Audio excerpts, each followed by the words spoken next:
Hoje nós vamos falar sobre aí o Setembro Amarelo, sobre suicídio, né? E nós trouxemos aqui de novo o pastor Vanderlei, pastor e doutor Vanderlei, que é professor ali da Faculdade Batista Pioneira, também da Igreja Batista Pioneira, o pastor Vanderlei Schack. Acertei hoje? Isso, não, quase. Errei, quase. Schack. Schack. Schack. Isso, Olha Schack. aí. Tem que saber falar alemão para dizer meu sobrenome, né? O pastor Vanderlei está conosco mais uma vez, ele já veio aqui e falou sobre a teologia do útero, que foi um artigo que ele escreveu. Foi muito boa a nossa conversa que nós tivemos aqui com ele. E ele preparou aí se preparou para falar hoje sobre esse assunto, que é um assunto tão importante na sociedade. Estamos aí no Setembro Amarelo, que é um mês onde se fala sobre isso, né, para que haja essa conscientização em relação ao suicídio. E nós também gostaríamos de falar, aí fomos atrás de alguns psicólogos, muitos não desistiram, mas o pastor Vanderlei aí, ele assumiu essa causa, vestiu aí a camiseta e veio falar aqui no ponto de vista aí bíblico, como pastor, Isso. como professor, também veio falar sobre o suicídio, sobre depressão, sobre esses sentimentos. Então, pedimos a você que você compartilhe essa live aí com o máximo de pessoas, o maior número de pessoas que você puder, porque o assunto de hoje, assim como todos os outros, o assunto de hoje é muito importante e interessa, sim, a todos nós. Nós queremos agradecer aí o irmão Adriano, nosso diretor da Rádio SN, que está hoje nos trabalhos técnicos, e também dizer a você que você pode aí nos seguir lá no Instagram, nos procurar no YouTube, Bíblia em Podcast, também Bíblia em Podcast e Rádio. Nós estamos lá com todas as programações, as entrevistas que já foram realizadas, os assuntos que já foram falados. Se você quiser, está chegando hoje aqui e não pôde ver os programas anteriores, lá no Bíblia em Podcast, nosso canal no YouTube, você vai encontrar lá os conteúdos passados, tá bom? Pastor Vanderlei, graça e paz, muito obrigado mais uma vez pela sua presença aqui. Olá, graça e paz, saudamos a todos os irmãos aí e desejamos as mais ricas bênçãos de Deus aí para todos os irmãos, todos os nossos amigos, telespectadores que estão aí na audiência do programa. E já vamos pedindo, renovando, reiterando novamente, compartilhe aí, porque é um tema extremamente importante e complexo, de certa forma controvertido, né, Regis? Então é difícil de falar, difícil de abordar, mas diante das expectativas dos índices que o Brasil e o mundo vêm apresentando, então nós precisamos abordar esse tema para prevenir novos casos e assim por diante, né? Então nós agradecemos aí também a sua companhia, né, nos assistindo aí num tema assim de tamanha complexidade, mas que a Bíblia esclarece com muita amplitude, e é isso que a gente vai ver um pouco hoje, como a Bíblia aborda a questão aí do suicídio. Então tá aí, o suicídio, né, à luz da Bíblia, né? Isso. Pastor Vanderlei, o senhor tem aí alguma ideia baseado em pesquisa, alguma coisa assim, do tamanho desse problema no Brasil? O tamanho desse problema no Brasil é astronômico.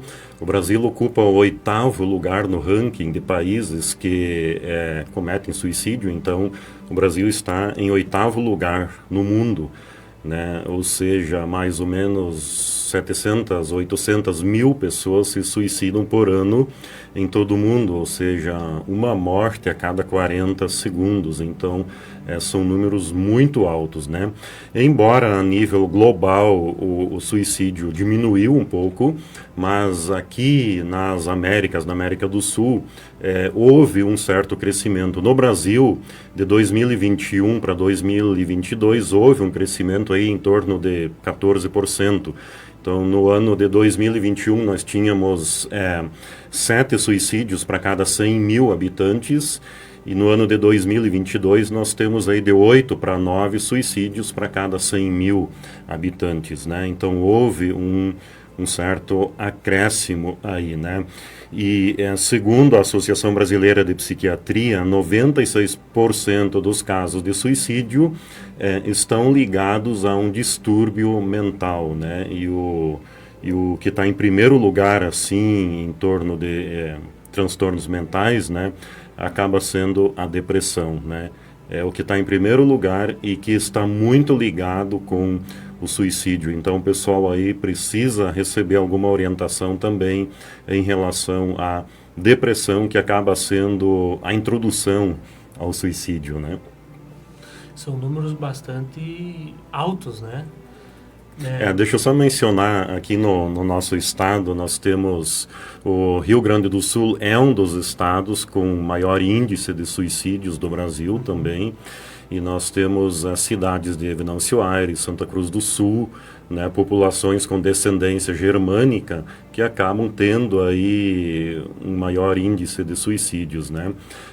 Outro fator importante aqui nessa região também é o uso de agrotóxico na plantação, no cultivo do fumo. Então, é uma possibilidade também de ser um fator aí que contribui em larga escala para o suicídio. Mas o agrotóxico causaria o quê? O sentimento?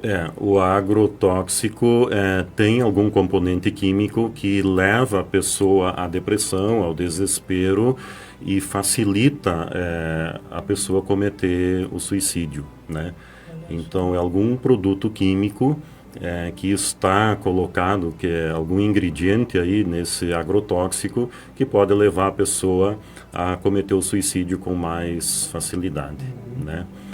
Então, há estudos que comprovam isso, né? Há outros estudos que dizem que é genético, né? Pessoas que não se envolvem com o cultivo do fumo, mas que têm uma descendência germânica, também cometem suicídio, também estão em altos índices, né?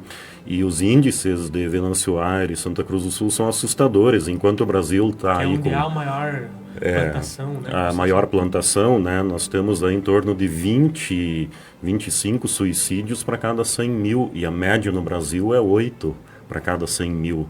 Então, são números que extrapolaram todas as médias, né? Outro estado, que é o estado do Espírito Santo, na região serrana, onde tem o cultivo do tomate, e também faz uso de agrotóxico, também os índices, as estatísticas estão acima do normal nesses lugares onde as pessoas fazem uso de agrotóxico, né? Claro que não é um fator isolado, tem a questão genética, tem vários outros fatores envolvidos nisso aí, mas de alguma forma, somando tudo, então acaba contribuindo aí para essas estatísticas altas, né? Contribui, olha só. Não sabia disso aí, que essa questão do agrotóxico é uma coisa... A pessoa que ela tem tem os pensamentos suicidas, né? Que ela pensa em tirar a sua vida. Ela é uma pessoa depressiva? Existe uma pessoa que ela tem pensamentos de tirar a vida sem ter passado pela depressão? Sim, existem casos, pessoas que são submetidas a alta pressão, né? Uma pressão muito pesada, muito grande, né? Então pode cometer suicídio. Ou então pessoas que sofreram uma perda, digamos, um valor muito alto, toda a sua empresa, todos os seus negócios, ou uma perda na família, algo incontrolável. Então a pessoa pode cometer suicídio sem estar necessariamente ligado à depressão, né? Mas, segundo as estatísticas, né, 96% dos casos de suicídio estão ligados à questão emocional, ou seja, a depressão. O senhor falou sobre aí, empresas, né, e percas muito grandes e tal, que são aí fatores que levam a pessoa a tirar a sua vida, né? Existem outras situações que levam a pessoa a ter pensamentos, por exemplo? Sim, existem. Se nós olharmos para a questão da saúde emocional, né, então nós vamos ver que a redução de substâncias químicas como serotonina, dopamina, noradrenalina, que são substâncias que mantêm a pessoa feliz, contente, alegre, sorridente, né? Que tem aquela vontade de estar num grupo de pessoas, que não gosta de ficar sozinho, que quer ter companhia, que está sempre bem com a vida. Quando existe uma diminuição da produção dessas substâncias, a pessoa tende a se entristecer, a pessoa tende a ficar doente e com a diminuição dessas substâncias químicas, como a serotonina, então a pessoa fica tão triste, começa a desenvolver uma profunda dor na alma, não vê mais esperança para o futuro, para a sua vida, para a sua família, para nada, e ela então é levada a começar a pensar em cometer o suicídio e vai pensando até que chega o momento que ela consegue fazer, infelizmente, né? Pastor Vanderlei, trazendo assim para o lado cristão, né? Eu gostaria que o senhor respondesse para nós. Nós estamos falando aí de várias classes de pessoas, né? Porque isso não escolhe, né? Não escolhe pessoas, né? Não. Ou classe de pessoas. Na questão do cristão, né? A pessoa crente em Jesus, cristão, ela pode ter esses pensamentos suicidas e ela pode chegar até mesmo a tirar sua própria vida, conhecendo Cristo, estando na igreja. Isso, boa pergunta. Então, a pergunta que muitas pessoas fazem, né? Cristão pode ficar deprimido? Cristão pode pensar em suicídio ou até cometer suicídio? Sim, pode. Nós vamos ver daqui a pouco vários exemplos de pessoas importantes na Bíblia, né, Regis? E que pensaram em suicídio, cometeram suicídio, pediram para Deus que Deus matasse elas, né? E mais recentemente, em nossa época, nós temos um grande pregador chamado Charles Spurgeon. Ele foi o príncipe dos pregadores, mas ele sofreu ao longo da história da sua vida com depressão. Ele precisava de cuidados de outras pessoas, foi retirado do púlpito algumas vezes por não ter condições de falar em público. Tamanha era a dificuldade que ele encontrava com essa luta com a depressão. E ele era um homem muito consagrado, muito espiritual, orava, passava horas e horas do dia orando, em contato, em conexão profunda com Deus, e tinha depressão, né? E nesse sentido, eu mesmo como cristão primeiramente e como pastor também, já cheguei ao ponto de desenvolver depressão por questões genéticas e uma sobrecarga de trabalho, né? Então, é possível sim um cristão desenvolver depressão, né? Então, normalmente, às vezes as pessoas dizem, tá em pecado, é falta de fé, nada, às vezes pode até ser, mas via de regra não é pecado, não é falta de fé, é uma questão de tratamento médico, é uma questão psiquiátrica, é uma questão que precisa de uma boa consulta médica com um bom médico que venha a tratar alguma questão, alguma parte do corpo que não está funcionando. Veja só aí o nosso prezado ouvinte, quando a gente tem um problema no olho, no ouvido, no estômago, a gente procura o profissional médico especialista da área. Quando a gente tem um problema no sistema nervoso, ou seja, no cérebro, a gente também precisa procurar um neurologista, um psiquiatra, né? Nós temos que desmistificar essa ideia de que médico psiquiatra é para louco. Não é para louco, né? Ele é para pessoas normais como nós, eu e vocês, né? Mas que por algum motivo estão sofrendo alguma perda biológica aí no seu organismo e precisam tratar isso com medicação adequada. Não é com qualquer chazinho, com qualquer comprimidinho que trata. É uma questão muito séria e precisa de um médico neurologista, psiquiatra, psicólogo, que ajudam as pessoas nessa área. Então, essa ideia primitiva que se tinha, que é falta de fé, depressão é falta de fé, é pecado, é falta de relacionamento com Deus, não é. Às vezes pode ser, mas via de regra não é. É um problema que pode ser genético, é um problema biológico, é um problema de saúde ou qualquer outro fator externo que leva a pessoa a uma pressão muito grande e ela não consegue reagir sozinha e então ela precisa de ajuda de profissionais ou até mesmo de familiares para vencer essa barreira aí. Mas é possível vencer, sim. Cristão pode ficar deprimido, mas Estudos também mostram que pessoas cristãs vencem a depressão com mais facilidade do que pessoas que não têm nenhum tipo de fé. Então, tem essa parte também, né? Às vezes esse tipo de pergunta, né? E esse tipo de resposta que o senhor deu, às vezes pensa, isso não precisa nem dizer, mas eu conheço muitas pessoas que têm esse pensamento ainda, né? Exatamente. Quando se fala de um psiquiatra, de um psicólogo, né? Ou até mesmo da depressão, né? A pessoa... isso aí não pega cristão, né? Crente em Jesus não passa por isso, né? Eu estou revestido pelo sangue de Jesus e tal, né? Estou protegido, tá sim, mas a doença vem em qualquer pessoa, né? Então, esse tabu... Como qualquer doença, né? Como qualquer doença. As pessoas, às vezes elas acham que a depressão não é uma doença. Acho que aqui que está o grande problema, né? Isso. Elas não tratam a depressão como uma doença, né? Isso, aí tem uma grande questão mesmo, como você falou, Regis, porque a maioria das pessoas pensa que depressão não existe porque não é algo palpável, como no corpo humano, um olho, um ouvido, ou garganta ou nariz, né? A gente não consegue ver. O que a gente observa numa pessoa depressiva é que ela está desanimada, ela não tem vontade para trabalhar, para acordar de manhã cedo, levantar, ela não tem vontade de estar com as pessoas, de falar, de conversar. Então parece assim num primeiro momento que é uma pessoa desinteressada, desleixada e preguiçosa, quando na verdade não é nada disso e é uma doença que a pessoa está tendo, né? É uma patologia que ela está tendo e que ela precisa tratar o quanto antes, né?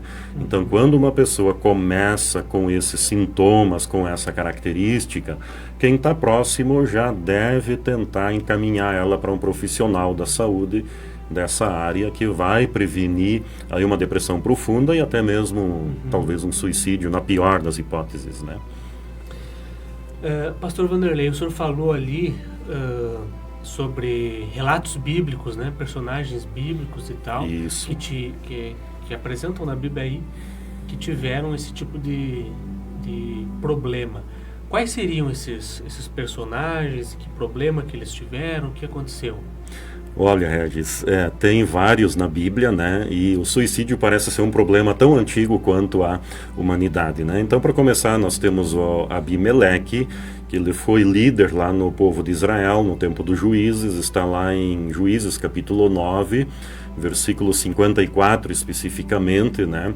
Onde ele comete suicídio. Depois temos o primeiro rei do povo de Israel, 1 Samuel capítulo 31, versículo 4 também, cometeu suicídio, pediu para que seu escudeiro o matasse, seu escudeiro Saul, não conseguiu, né?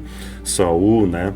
Então, ele mesmo acabou cometendo suicídio, né? E por consequência seus filhos também, o seu escudeiro também, né? Então veja só, uma pessoa comete suicídio e há a partir daí uma reação em cadeia. Os filhos vão cometer suicídio, o escudeiro também vai cometer suicídio, né? Aitofel, que era um conselheiro do rei Davi, ele pôs os seus negócios em dia, encilhou o seu jumento, foi para casa e cometeu suicídio, né? Por quê? Porque ele era um conselheiro, de certa forma orgulhoso, o seu conselho não foi aceito entre os líderes palacianos e ele então se decepcionou e cometeu suicídio, né? Outro cara que cometeu suicídio também foi um rei que reinou por pouco tempo, uma semana apenas, que foi o Zinri, que está lá em 1 Reis capítulo 16, né? Ele foi rei e ele colocou fogo lá numa cidade, ele estava ali naquela cidade e ele acabou queimando junto naquela cidade ali, né? E tudo isso aconteceu por decepções, frustrações, perdas de lutas, perdas de batalhas, derrotas, né? E aí esses caras acabaram cometendo suicídio, né? E no Novo Testamento também nós temos o clássico exemplo do Judas, né? Que traiu Jesus. Que é o mais famoso. Mais famoso, né? No Novo Testamento. Mas tem também o carcereiro lá da cidade de Filipos, que Paulo e Silas estão cantando louvores a Deus naquela noite lá naquela prisão, e então acontece um terremoto e as cadeias, as algemas dos prisioneiros se abrem, as portas se abrem, né? E esse carcereiro então grita para Paulo e toda a sua comitiva: Senhores, o que devo fazer para ser salvo? E Paulo responde: calma, não te faça nenhum mal, apenas creia no Senhor Jesus Cristo e será salvo tu e tua casa. Né? Estamos todos aqui. Por que o carcereiro pergunta para Paulo o que eu devo fazer para ser salvo? Ele quer ir para o céu? Não, ele não está pensando em ir para o céu. Ele está pensando em escapar da pena para um carcereiro que deixava um presidiário fugir. Né? Qual era a pena? A pena era a pena de morte. Possivelmente esse carcereiro era um militar aposentado antigo, que tinha várias conquistas, várias vitórias, várias medalhas, e agora ele seria humilhado demasiadamente quando ele seria punido por ter deixado um carcereiro fugir. Então ele mesmo puxa da espada e quer se matar, e o apóstolo Paulo fala para ele: não faça isso, estamos todos aqui. Por que o Paulo diz estamos todos aqui? Ele está dizendo: não haverá pena de morte para ti, porque ninguém fugiu, nós todos estamos aqui. Então não há necessidade de cometer suicídio. Né? Então veja aí que boas palavras, palavras agradáveis, palavras de orientação, podem acalmar uma pessoa, tranquilizar uma pessoa e evitar que ela venha atentar contra a sua própria vida. Então esses são relatos de pessoas. Aí temos outros ainda, tem o Sansão também, né, que aparentemente também cometeu suicídio, e são pessoas que foram submetidas à Grande Depressão, não aguentaram, cometeram suicídio. Que interessante essa questão aí do carcereiro, né? Paulo, de certa forma, mostra para ele uma outra maneira, né, de enxergar, né, a vida, uma outra maneira, uma cosmovisão diferenciada da vida, né? Porque eu acho que as pessoas que têm esse pensamento, né, suicida, depressão, eu acho que elas enxergam só um lado da vida de repente, né? Exatamente. O lado da perca, o lado da dor, né? A depressão... A dor, ela existe desde que a gente nasce, né? Daí o mundo. E uma outra maneira de enxergar. Interessante. A depressão causa uma dor também no corpo físico, né? Eu passei por isso, eu sei. Existe uma dor no corpo físico que é ocasionada a partir da depressão. Mas a dor maior está na alma. O fato de estar vivo já é uma dor. Né? Então, o depressivo, ele não está pensando em suicídio. O depressivo está pensando em acabar com a sua dor. E talvez para isso seja necessário suicídio. Né? Por quê? Porque ele não vê outra saída. Ele acha que para ele tudo acabou. Não há mais esperança, não há cura, não há médico, não há medicação, não tem nada. Ninguém gosta dele, as pessoas são inimigas dele. Então ele não vê nenhuma possibilidade de vida sem essa terrível dor na alma, a não ser... a única esperança para ele é a morte. Então ele acaba cometendo suicídio na esperança de acabar com a dor da alma. Pastor Vanderlei, aqui tem outra pergunta para o senhor. Essa pergunta é uma pergunta bastante emblemática, né? E a gente já ouviu várias citações e tal sobre a questão do perdão. Uma pessoa que tira a sua vida, que tira a própria vida, ela tem perdão de Deus e, consequentemente, se ela não tem perdão, né, seria óbvio que ela não teria salvação. Como que é essa história? A pessoa, né, que tira a sua própria vida diante de Deus, ela tem ou não tem perdão, pelo que a Bíblia nos ensina? Num palavreado mais popular, né? Quem se mata vai para o inferno ou consegue entrar no céu, né? Exatamente, é uma questão importante e complexa também, mas veja só, para Deus não existe pecado, pecadinho ou pecadão. Para Deus, pecado é pecado. Quando Jesus morreu na cruz e ressuscitou, o seu sangue, ele nos purificou de todo o pecado. O sangue de Jesus Cristo também nos perdoou suicídio.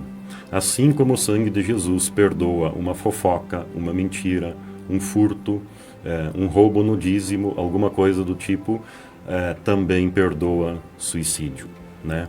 Então, o cristão que se suicida, se ele for convertido, se ele aceitou Jesus ao longo da história da sua vida e ele cometer suicídio, ele é salvo sim, né?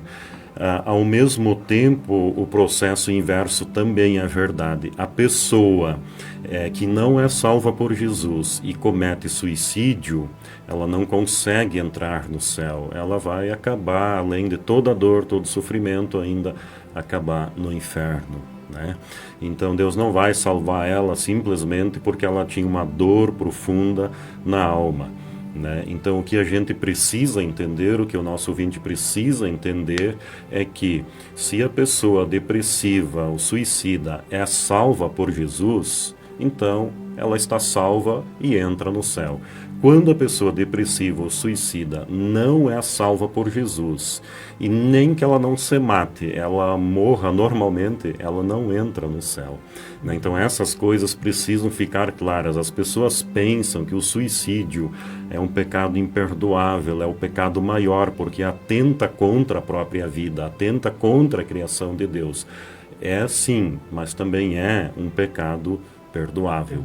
E um outro detalhe para quem está morrendo, o último minuto de vida é quase uma eternidade de tantas coisas que a pessoa ainda pode fazer e conversar com Deus. É claro que a gente não está incentivando isso em forma alguma, em hipótese alguma, né? Que nunca ninguém venha cometer isso aqui dos nossos ouvintes, né? Mas essas questões existem, né? Então não é porque eu sou salvo, que eu sou convertido, que eu vou atentar contra a minha própria vida. Jamais, em hipótese alguma. Normalmente a pessoa que chega a esse estado emocional por vias da depressão, ela não tem reconhecimento, ela não tem ciência profunda do ato que ela está cometendo nesse momento, né? Então é uma série de questões que precisam ser avaliadas aqui quando alguém atenta contra a própria vida. Certo. Nós queremos aqui agradecer as pessoas que estão conosco pela live do Facebook, a nossa irmã Berenice, também Miriam de Menezes, Andréia, Alessandro, Ivone Moura, todas as pessoas que estão aí conosco, né, pela rádio ISN e que estão aí compartilhando também, comentando aqui na live. Eu acho que o senhor falou alguma coisa sobre descendência germânica. É uma pergunta aqui da nossa irmã Berenice, do porquê a descendência germânica.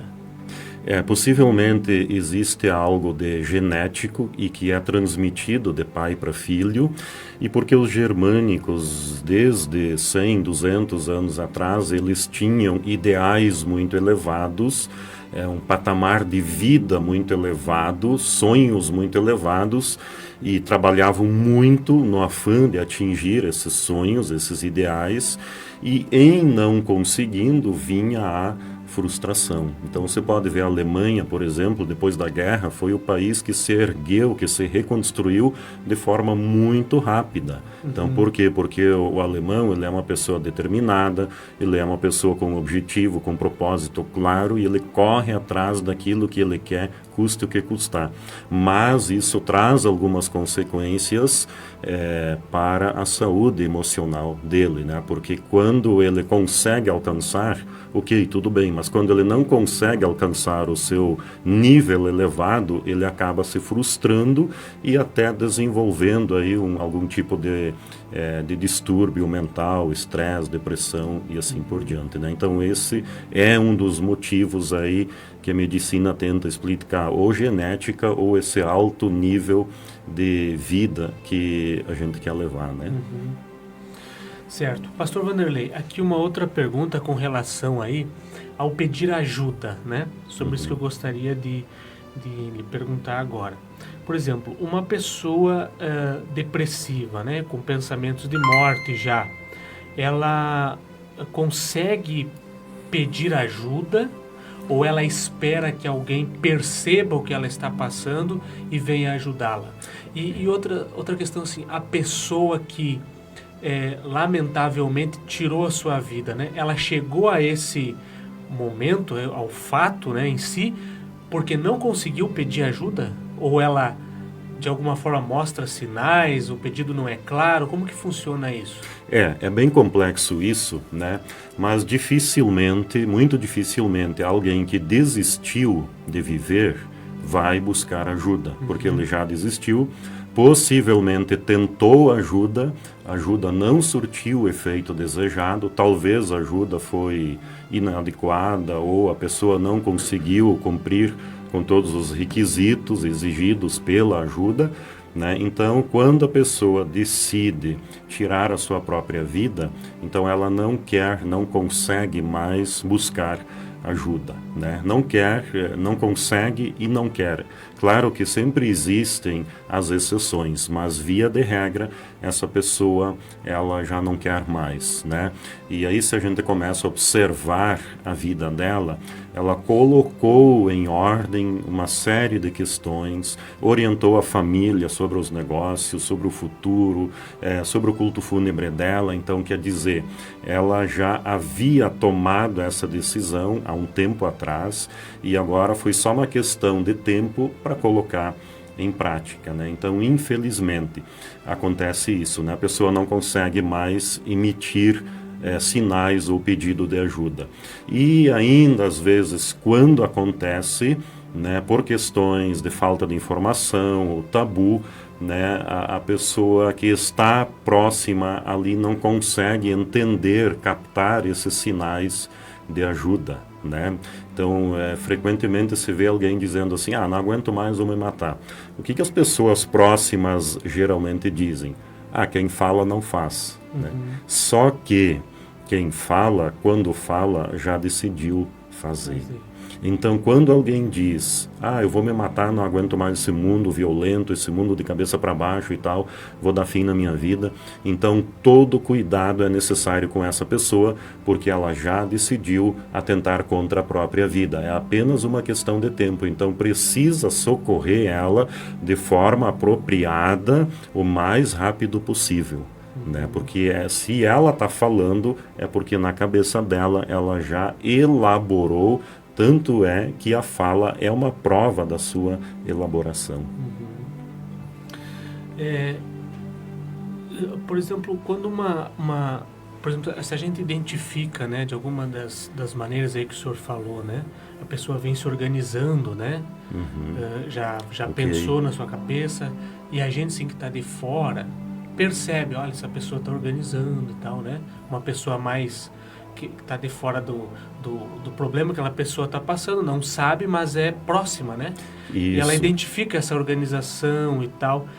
A pessoa ela não se abriu, né? Não disse o que vai fazer, nem os pensamentos que tem. Porque tem pessoas que disfarçam muito bem isso, né? A gente ouve no noticiário, né? Não, eu não acredito que esse cara se suicidou, né? Ele né?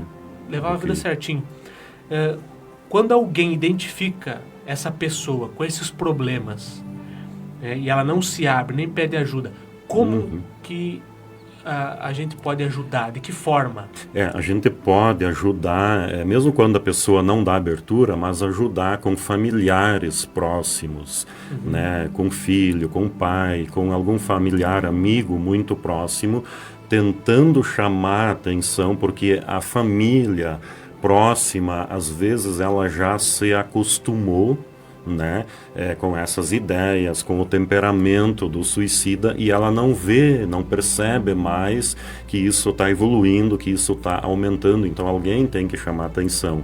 E como você bem observou, alguém que não é do círculo familiar, alguém de fora, consegue ver e identificar mais rapidamente e tem mais chance de chamar atenção ou da própria pessoa, se houver abertura, ou de algum familiar próximo, né, ou orienta essa pessoa ou familiar a que se busque ajuda adequada com um profissional adequado, tentando mostrar o porquê, porque aconteceu isso, isso e isso, numa sequência cronológica de fatos, numa sequência que está aumentando, que se está desenvolvendo e que logo, logo vai chegar ao ápice, né? Então tem que tentar comprovar para a pessoa que existe alguém ali que está passando, se aproximando aí por um perigo iminente de atentar contra a própria vida. E trazendo para o lado assim, nós já falamos sobre cristãos, né? Que o senhor falou aí que o cristão também pode ser aí alvo desse problema. Já mencionamos aí questões bíblicas, né? De pessoas que tiveram problemas assim. Mas a gente ouve, né? Uma coisa assim, a sensibilidade, eu acho, da gente, né? Ela vai mudando conforme vai passando o tempo, né? Isso. Porque eu me lembro que apareciam assim no noticiários ou na cidade mesmo, né? Casos, né? Olha, aconteceu isso e tal, todo mundo ficava sensível àquilo, né? E com o passar do tempo parece que isso vai se perdendo. E eu fui buscar aí informações no caso de pastores, né? E parece que a gente vai ficar menos sensibilizado, parece que vai ficando algo comum, passa batido, a gente nem percebe. Mas é bem elevado o número de pastores, né? Que a gente vê assim que acontecem essas coisas, né? Eu gostaria então de lhe perguntar, por que pastores, né, que conhecem a palavra, ministram sobre outras pessoas, se angustiam tanto, né, a ponto de quererem a própria morte? Ok, boa pergunta, né? Normalmente você pensa que um pastor ou padre, o líder religioso é uma pessoa extremamente santa, de muita fé em Deus, né? Mesmo que seja, mas ela não deixa, esse líder, esse pastor, esse padre, esse líder religioso, ele não deixa de ser humano, né? E por ser humano, ele enfrenta os mesmos problemas que qualquer outra pessoa. Então, se voltarmos novamente para a Bíblia e vamos observar, digamos, Moisés, né? Moisés se encaixa bem aí nessa pergunta, né? Moisés, lá em Números capítulo 11, versículo 15, ele diz para Deus: Deus, se é assim que o Senhor me trata, me mata de uma vez, me mata agora mesmo. Ele fala bem assim, ele deseja, ele quer que Deus mate ele, porque aquele povo que ele estava conduzindo só reclamava, pedia água, pedia carne, pedia pão, reclamava de Deus, reclamava do calor, da seca, reclamava de tudo. E o Moisés chega num ponto que ele não aguenta mais. E veja aí que Moisés, ele recebeu a lei de Deus, então ele era um cara muito próximo de Deus. Mas ele chega para Deus e diz: Deus, se é assim o meu trabalho, me mata que eu não aguento mais. Né? E aí então Deus muito calmamente vai colocar para ele uma situação estratégica, com mais líderes. Ele estava trabalhando sozinho, né? E aí muitos pastores trabalham sozinhos, pegam toda a carga para si, sozinhos, né? E aí eu sei do que eu estou falando também. A exigência é grande, a reclamação é grande, né? Os elogios são poucos, né? Então isso vai minando as nossas energias, vai minando a nossa estrutura emocional. Embora espiritualmente a gente possa estar bem, emocionalmente a gente está acabado, né? Porque a gente só lida com problemas, né? Então Moisés, um grande líder de Deus, pediu a morte. Um outro cara importante é o Jó, né? O Jó diz: eu deveria ter nascido morto, eu amaldiçoo o dia que eu nasci, eu não deveria ter nascido. E no Novo Testamento ele é um exemplo de perseverança, a paciência de Jó. Mas eu deveria ter nascido morto. Essa é a conclusão que ele chega diante dos desafios que ele tem. O Jeremias é outro exemplo. Ele diz: a minha vida não vale a pena. E ele foi um profeta muito importante no tempo da invasão, no tempo de uma crise muito grande lá do povo de Deus, e ele chega a essa conclusão: Deus, não dá mais, a minha vida não vale a pena. O Jonas, então, ele chega a implorar a morte para Deus. Ele implorou, o texto bíblico diz que ele implorou a morte para Deus. E se a gente olha para ele, o Jonas foi o melhor evangelista do Antigo Testamento, né? E ele fica indignado quando a população de Nínive vai se converter. Ele fica indignado e começa a brigar com Deus. Olha, Deus, eu te falei que o Senhor é um Deus de misericórdia, que perdoa o pecado do povo, e agora eu estou aí na pior, e agora o que vai acontecer? Né? Então ele fica indignado com a conversão das pessoas. E aí eu queria entrar um pouquinho mais fundo, Regis, na vida do profeta Elias. O profeta Elias foi um cara depressivo. Lá em 1 Reis, capítulo 19, ele enfrenta 450 profetas de Baal, né? Ele extermina todos eles, ele desafia eles a fazer um sacrifício, a invocar o nome do Deus deles, o Deus deles, enfim, joga água em cima do altar para molhar, e depois ele mesmo invoca fogo do céu, ele ora para Deus e desce fogo do céu e consome todo o sacrifício do Elias, né? Então ele faz tudo isso, mas um detalhe, de repente ele é ameaçado pela rainha Jezabel, que era uma mulher extremamente má para aquela época, e o texto bíblico diz que ele sente medo e ele começa a fugir. Então olha só, depois de uma vitória de enfrentar 450 profetas de Baal, o Elias tem medo de uma mulher, se sente ameaçado e começa a fugir. Para onde ele começa a fugir? Muito importante aqui levar em conta o contexto geográfico. Ele começa a fugir, ele vai para a região sul, ele começa a se aproximar do Monte Horebe. Por que ele vai nessa direção?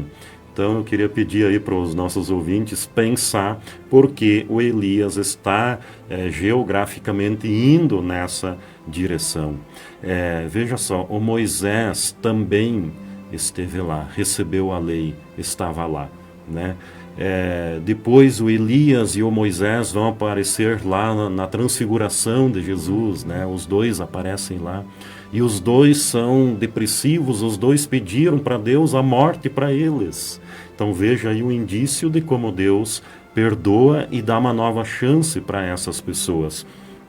Então Moisés vai em direção a Horebe, viaja muitos dias e ele cansa, ele dorme e Deus manda um garçom angelical, manda um anjo levar um pão, uma água, toca nele, que o toque é muito importante para o depressivo, né? E o Elias acorda, come e volta a dormir. E aí Deus manda uma segunda vez o anjo lá e acontece a mesma coisa.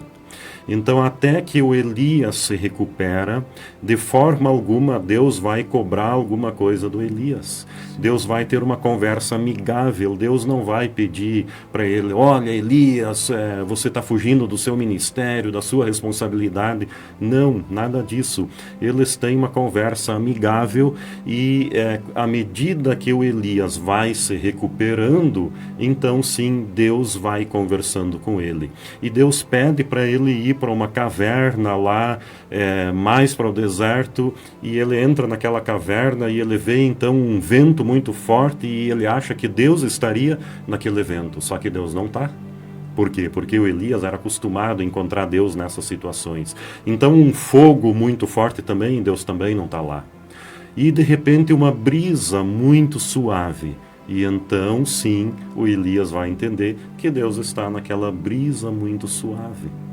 Então, quer dizer, há uma quebra de paradigma aqui na forma como Elias vai encontrar Deus. Então, Elias, essa pessoa que chega para Deus e diz: olha, Deus, todo mundo se corrompeu, não ficou ninguém em Israel, apenas eu fiquei. Só eu sobrei, Deus, me mata também, não quero mais viver. E aí Deus diz: calma, Elias, não é assim, eu tenho mais trabalho para ti. E só para te informar aí também, na tua contabilidade, existem em Israel mais 7.000 homens que não dobraram seu joelho para Baal. Então, quer dizer, aquele ponto de vista egocêntrico, em certo sentido, que o Elias estava tendo, levou ele a ter uma cosmovisão negativa daquilo que até mesmo Deus estava fazendo. Então ele olha tanto para ele que ele acha que só ele permaneceu e que está tudo perdido agora e que não tem mais o que fazer e ele também não quer mais viver.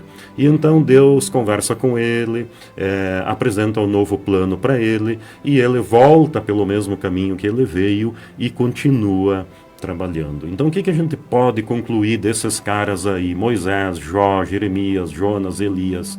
Então esses homens, prezado ouvinte, com tendência suicida, receberam uma visita divina e foram transformados em fonte de vida. Então, toda vez que Deus nos visita e a gente aceita um conselho de Deus, a gente aceita um tratamento, a gente tenta, apesar de não ter mais forças, dar mais um passo, então Deus transforma o nosso problema em bênção. Nós precisamos entender que o nosso Deus é um Deus que transforma problemas em bênção.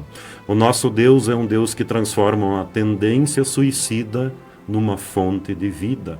O nosso Deus transforma uma tendência suicida em meios de ajudar outras pessoas que estão passando pela mesma situação também. Então é isso que nós precisamos observar.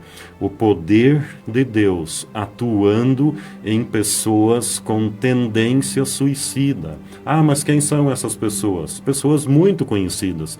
Moisés, Jó, Jeremias, Jonas, né, muito conhecido por todas as crianças, Elias, né? Então essas pessoas aí se transformaram, foram transformadas por Deus em fonte de vida para quem tem tendência suicida. Então, quando nós começamos a estudar esses personagens importantes para Deus e com destaque de liderança acentuada na Bíblia, nós vamos descobrir que eles são depressivos, eles têm uma tendência suicida, mas que Deus transforma, Deus trata eles com muito amor, muita paciência, muito carinho, né? E eles acabam sendo transformados por Deus em fonte de vida.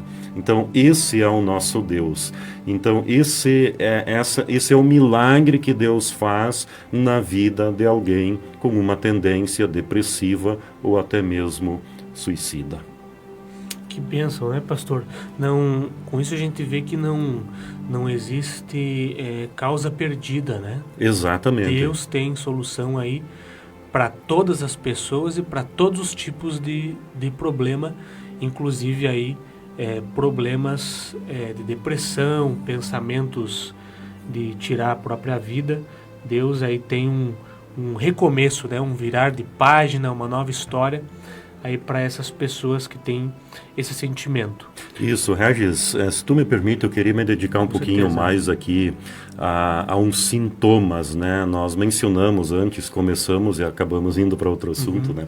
Mas como identificar uma pessoa com uma possibilidade aí suicida, né? Então, quando uma pessoa começa a dizer que não há mais esperança para ela, né? Quando ela começa a buscar o isolamento social, quando ela passa por uma irritação constantemente, quando ela começa a fazer o uso de álcool, de drogas ou até mesmo medicação excessiva, quando ela começa a falar frequentemente em morte, né? Ela começa a falar como deverá ser o culto fúnebre, o seu culto fúnebre, em que cemitério, que tipo de caixão, quem deverão ser os convidados, né? Então são sinais que a pessoa está emitindo e muitas vezes esse tipo de sinais são considerados, o cara está enlouquecendo, o cara está falando bobagem, o cara bebeu demais. Será que não são sinais que a pessoa está emitindo? Outro sinal, a perda de interesse pela própria aparência, né? A pessoa se veste mal, a pessoa não cuida da sua barba, do seu cabelo, não toma banho. Então é um outro indício que, somado aos demais que nós já comentamos aqui, pode vir a se tornar um indício também.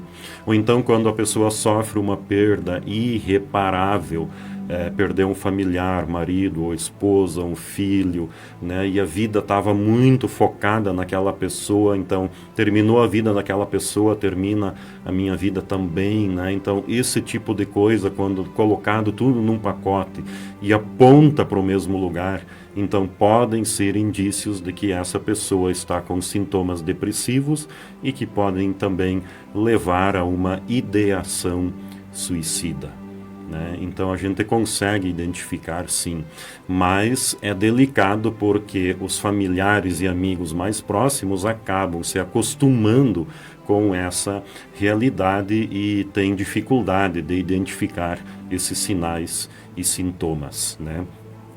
E uma outra coisa muito importante aí, que a gente que não pode esquecer, é o centro de valorização a Vida, né, que faz um trabalho muito importante com pessoas altamente capacitadas, né, que é o DISC 188, né? DISC 188 é o Centro de Valorização à Vida, né? Então ali as pessoas têm uma oportunidade de conversar com esses profissionais, né? E esses profissionais sabem orientar adequadamente essas pessoas que estão passando por essa dificuldade aí. Pastor Vanderlei, o que nós como igreja, né, a Igreja de Jesus, ela pode fazer em prol dessas pessoas, ajudar essas pessoas, né? Isso é muito importante, né? Até pouco tempo atrás, o que era um tabu, até mesmo na igreja, né? Hoje já está sendo tratado assim, com uma certa normalidade, né? Então, o que a igreja tem que fazer? A igreja tem um problema e a igreja precisa falar sobre esse problema. Assim como nós vimos aqui como Deus tratou o Moisés, o Jeremias, o Elias, o Jonas, né? Deus em momento algum criticou esses homens, Deus ajudou eles. E a Bíblia também não deixou de relatar essas histórias, esses homens com tendência suicida. Está ali, faz parte da vida deles, e Deus tratou da vida deles. Então, assim como está amplo na Bíblia, assim como é tratado na Bíblia, a igreja também precisa tratar e falar, assim como nós estamos fazendo aqui, conversar sobre esse tema, desmistificar esse tema, né? Parar de criar mais problema dizendo, ameaçando, se tu vai te matar, tu vai queimar no inferno. Né? Isso é um negócio muito perigoso. Como que fica a família de uma pessoa que vem atentar contra a própria vida? Como que fica os traumas dessas pessoas, desses familiares que são sobreviventes de uma tragédia? Então a gente precisa ter o máximo de cuidado quando vai emitir opiniões ou julgamentos, né? A melhor coisa que se tem a fazer é conversar sobre isso e saber, é um pecado? Sim, é um pecado como qualquer outro. Tem perdão? Sim, tem perdão quando a pessoa é convertida, tem perdão quando a pessoa ainda consegue pedir perdão, tem perdão, né? Então também, por outro lado, não há necessidade de ser desleixado e deixar a coisa correr até o último minuto.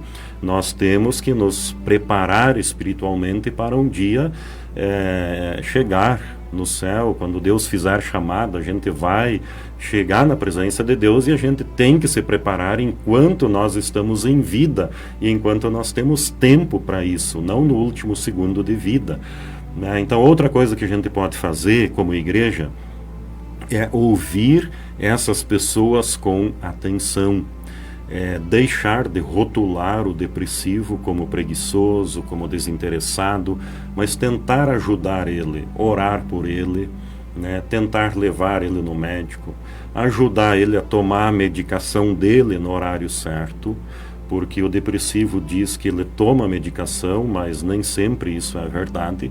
Como ele não quer mais viver, então ele não quer medicação também, né? Para ele isso faz todo sentido, né? E quando começa a melhorar, ele já acha que melhorou tanto que não precisa mais da medicação, né? Então é interessante ouvir com atenção essas pessoas, deixar essas pessoas falar, né? Não falar de si mesmo, mas deixa a pessoa falar, não julgue a pessoa, deixa ela contar a sua dor, deixa ela abrir o seu coração e falar da sua dor insuperável, indescritível, que ela não consegue aguentar mais, né? E acima de tudo incentivar essa pessoa a buscar ajuda médica, né? Chama o SAMU, liga pro 188, coloca essa pessoa dentro do teu carro, leva para o plantão, faz alguma coisa com essa pessoa, incentiva ela a buscar ajuda médica, né?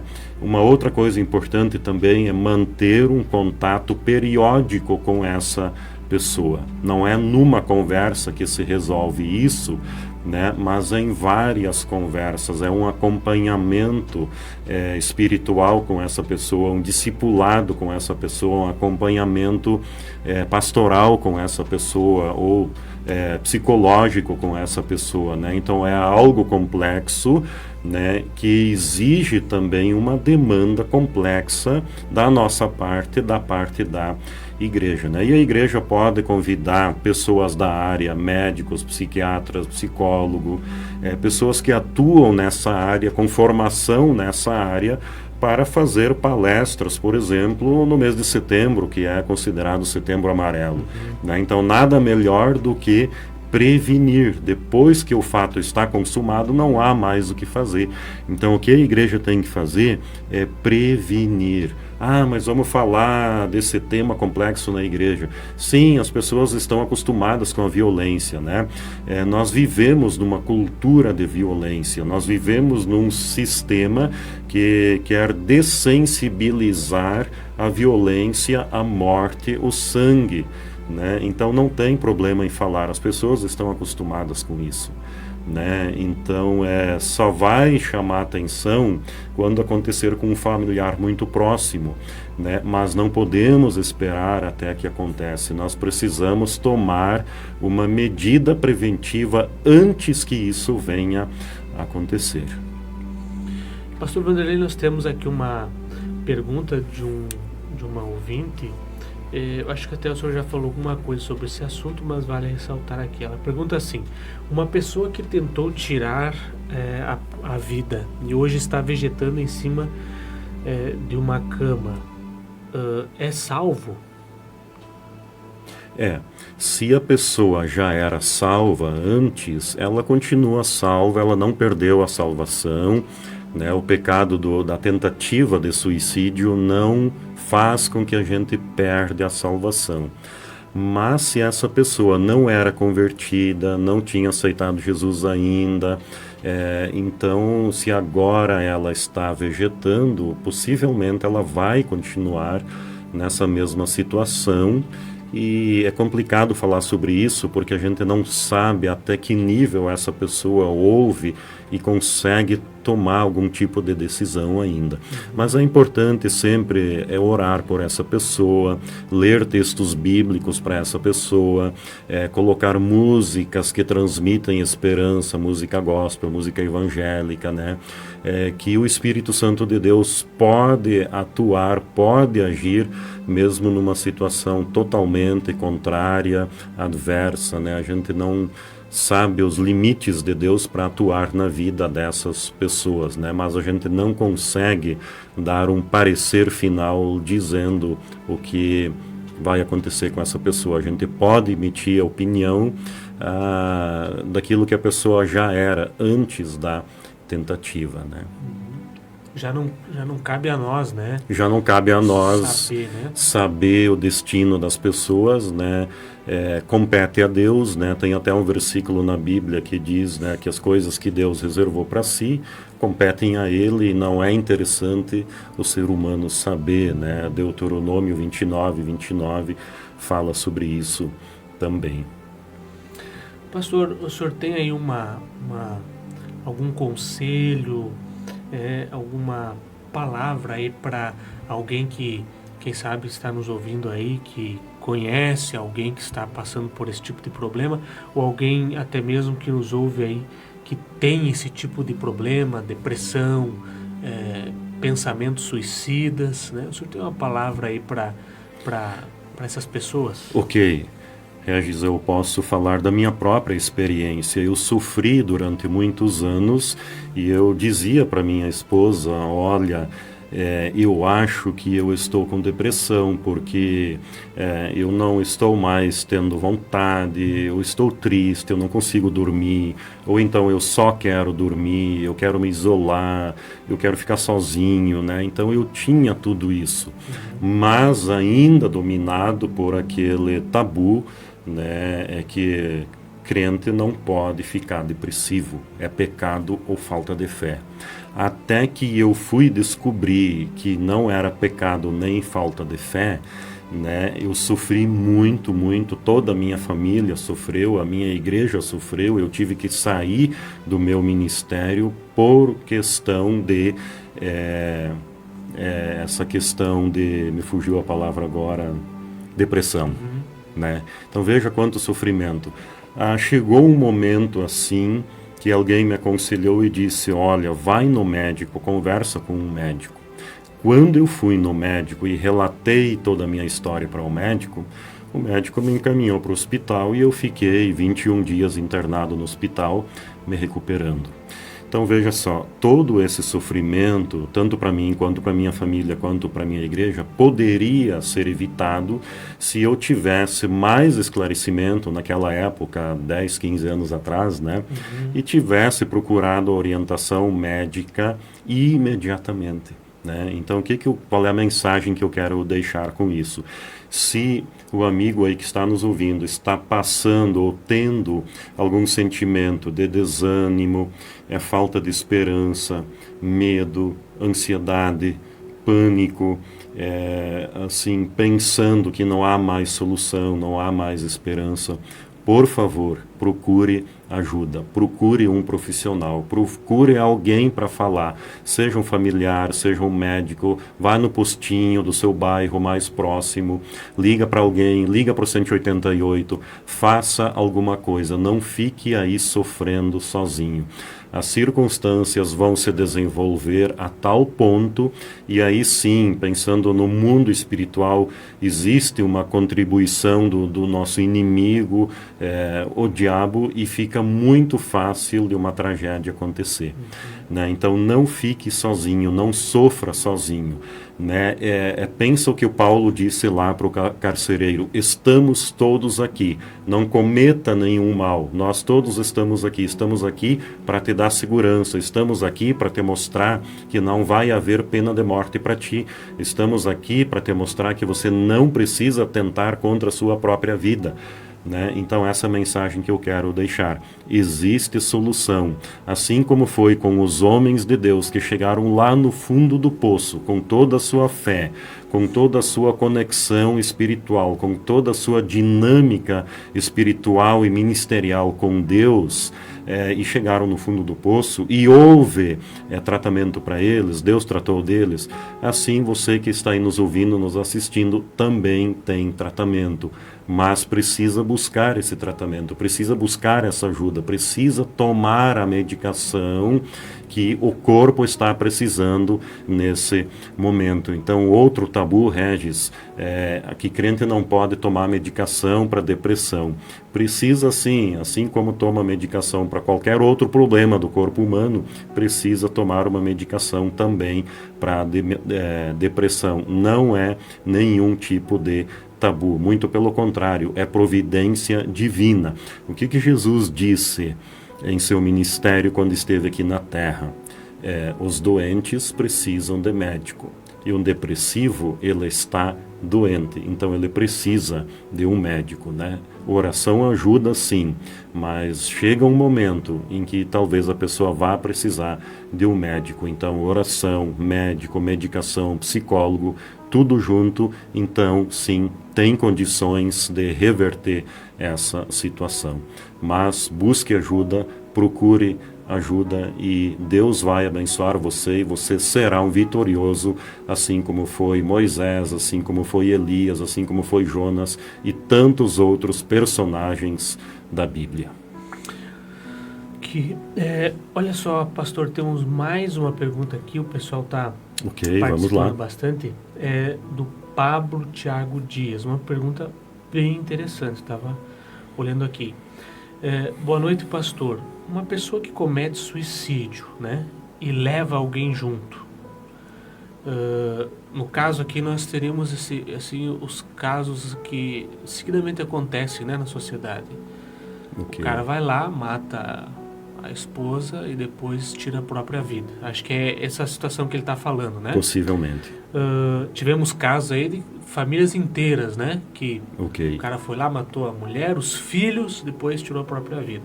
Nesses casos assim, né? Qual seria o julgamento dela? O julgamento aqui ele colocou aí entre entre aspas, seria, acho que o julgamento de Deus. Possivelmente o julgamento que Deus vai usar para condenar ou absolver essa pessoa, né? Pablo, vale o que nós já mencionamos aqui, né?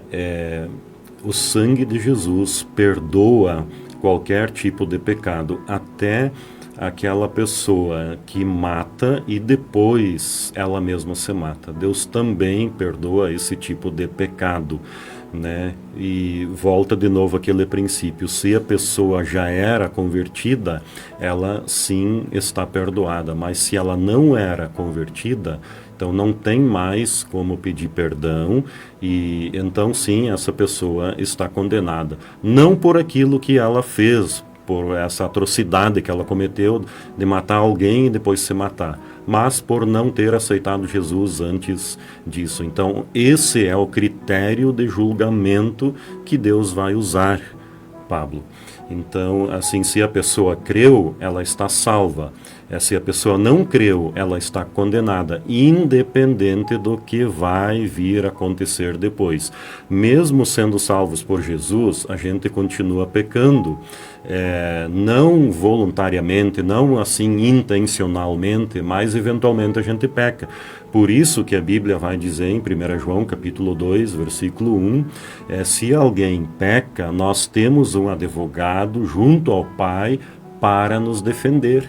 Então, mesmo que a gente venha a cometer algum pecado, Jesus Cristo, que é o nosso advogado e que precisa ser contratado como nosso advogado de defesa aqui na terra em vida, para um dia, quando chegarmos na presença do justo juiz, esse advogado chamado Jesus Cristo, então ele vai nos defender, dizendo: olha, pai, um dia lá na terra, fulano de tal aceitou Jesus, se arrependeu dos seus pecados e ele é um dos nossos então. Então essas decisões, essas atitudes é que serão a base para o nosso julgamento um dia, no grande dia do juízo final, né? Então não é o que acontece depois da morte, é o que acontece antes da morte. Então, Jesus deixou isso muito claro, né? No Evangelho de João: aqueles que creem já têm a vida eterna, aqui e agora. Aqueles que não creem já têm a condenação sobre si também, a não ser que eles venham se arrepender do seu pecado, né? Então, aqui, o pecado da condenação está muito mais ligado ao crer e não crer do que a atos de suicídio, homicídio e tantos outros atos. Mas muito obrigado aí pela pergunta, Pablo. Valeu aí, um grande abraço. Obrigado aí a todos os nossos amigos que estão conosco aí pela nossa live aqui na Rádio ECN, que compartilharam, que assistiram aqui a nossa transmissão. Nosso muito obrigado a você, que Deus abençoe. Acredito que foi um assunto de bastante importância aí para todos nós. Nós estávamos aqui falando fora do ar, não sei se o senhor tem mais alguma coisa relacionada a esse assunto para dizer? Não, da minha parte... Nós estávamos falando aqui, eu gostaria só de divulgar aqui algumas coisas, por exemplo, se as pessoas lhe quiserem achar sobre o projeto lá, né, para nós, quem sabe... Algum ouvinte está aqui e não esteve na outra vez que o senhor estava. Isso, bem lembrado. Tem um projeto lá no bairro Tomé de Souza.